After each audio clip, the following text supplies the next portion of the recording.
The invisible hands: Epstein, Madoff, Maxwell, and the deep state's global laundering machine.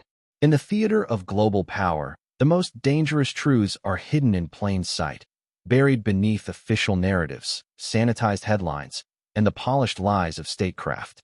The tale of Jeffrey Epstein is not just about a disgraced financier or a sordid sex scandal. It is a rare crack in the fortress of the deep state, a glimpse into the shadow system that sustains empires, funds wars, and manipulates democracies. The agent of compromise, Epstein. Jeffrey Epstein's death in a maximum security prison wasn't a failure of the system. It was the system in action. He was not merely a hedge fund manager with political connections. He was a high-level asset in a global intelligence network, most likely managed by Mossad, but also entangled with the CIA, MI6, and other shadowy agencies. His island was more than a playground for billionaires. It was a trap, a honeypot operation designed to capture compromise on political, financial, and cultural elites. From Prince Andrew to Bill Gates, Donald Trump to Bill Clinton, the guest list reads like a who's who of power. How could he afford private jets, mansions, and security staff when there was no verifiable record of him managing billions? Because his wealth was not real in the traditional sense, it was funneled through offshore shell companies, foundations, and trusts, all linked to intelligence-backed operations. Epstein was not alone in this game. He was one visible cog in a much larger laundering mechanism. Bernard Madoff, the financial illusionist. While Epstein ensnared politicians and princes with flesh and secrets, Bernard Madoff managed something even more sophisticated: the illusion of financial wizardry that conveniently concealed billions. The official narrative calls him the architect of history's largest Ponzi scheme. But where did the money go? Why was the investigation so limited? Why were no major banks or intelligence-linked institutions ever seriously implicated? Madoff's scheme, just like Epstein's, served a deeper purpose.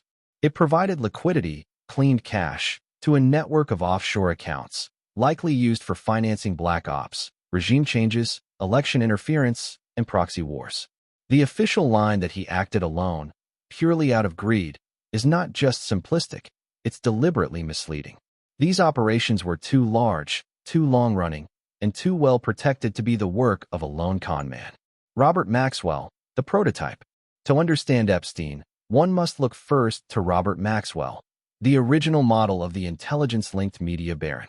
Born Jan Ludwig Hock, Maxwell rose from obscurity to become a British MP and owner of the Daily Mirror.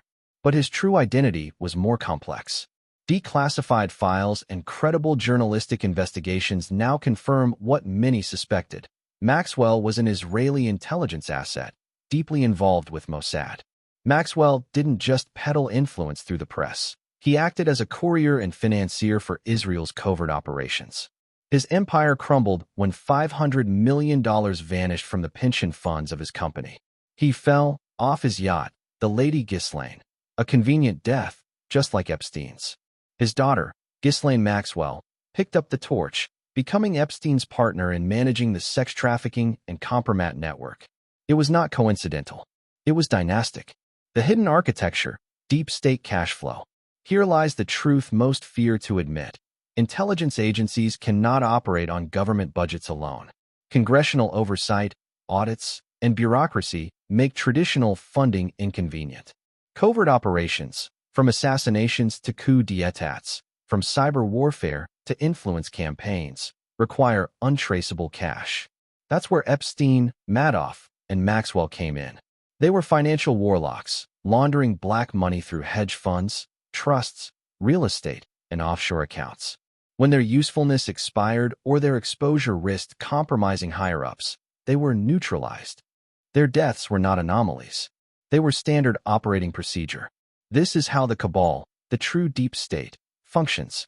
It is not a single group, but a convergence of intelligence elites, banking dynasties, private foundations, media empires, and military-industrial players. They transcend borders. The Rothschilds, Rockefellers, and other dynastic families have long understood that real power does not lie in presidencies or parliaments, but in information, secrecy, and money laundering. Presidents as puppets. Barack Obama, Donald Trump, Joe Biden. These men are not the architects of the world order. They are actors in a play written by others.